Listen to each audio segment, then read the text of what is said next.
ദളിത് സ്ത്രീക്കെതിരായ അതിക്രമ കേസിൽ എറണാകുളം ACPയെ വിളിപ്പിച്ച് സുപ്രീം കോടതി.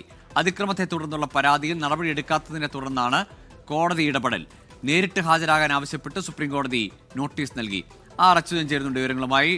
അച്യുതൻ, എന്താണ് ഈ കേസിന്റെ ഒരു പശ്ചാത്തലം? സുപ്രീം കോടതി വരെ ഒരു സ്ത്രീ പോകുമ്പോൾ ഇതിനിടയിൽ ഒരു ഉദ്യോഗസ്ഥരും അല്ലെങ്കിൽ ഉത്തരവാദിത്തപ്പെട്ടവരാരും നീതി നടപ്പാക്കിയില്ല എന്ന് വേണം മനസ്സിലാക്കാൻ, അല്ലേ? ഗോകുൽ, അതായത് ഈ കേസിന് ആസ്പദമായിട്ടുള്ള സംഭവം എന്ന് പറയുന്നത് നേരത്തെ തന്നെ കേരളത്തിലെ ഒരു അതിക്രമ കേസുമായി ബന്ധപ്പെട്ട അതിലെ പ്രതികളിൽ ഒരാളാണ് ഈ വനിതയായിട്ടുള്ള ഈ വനിത.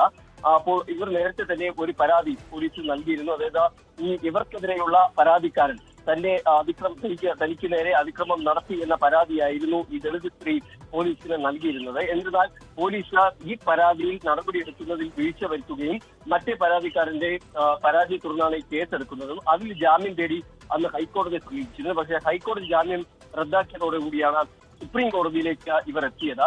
തുടർന്നാണ് സുപ്രീം കോടതിക്ക് മുൻപിൽ ഈ വിഷയം അറിയിക്കുന്നത്. അതായത് ഇതിലെ ഈ കേസിൽ പെട്ട ദളിത് സ്ത്രീക്കെതിരെ പരാതിക്കാരൻ അതിക്രമം നടത്തി, അതിൽ ആ പരാതിയിൽ ഒരു നടപടിയും ഉണ്ടായില്ലായി, വീഴ്ച വരുത്തി എന്ന് അറിയിച്ചതോടുകൂടിയാണ് ഇപ്പോൾ സുപ്രീം കോടതി ഇടപെട്ടുകൊണ്ട് എറണാകുളം ACPയെ വിളിച്ചു വരുത്തിയിരിക്കുന്നത്. നേരിട്ട് ഹാജരാകാൻ ആവശ്യപ്പെട്ടാണ്. ഏതായാലും ദളിത് സ്ത്രീക്കെതിരായ അതിക്രമ കേസിൽ നടപടി എടുക്കാത്തതിനാണ് ഇപ്പോൾ എറണാകുളം ACPയെ സുപ്രീം കോടതി നേരിട്ട് ഹാജരാകാൻ വിളിപ്പിച്ചിരിക്കുന്നത്. അച്യുതനാണ് വിവരങ്ങൾ നൽകിയത്.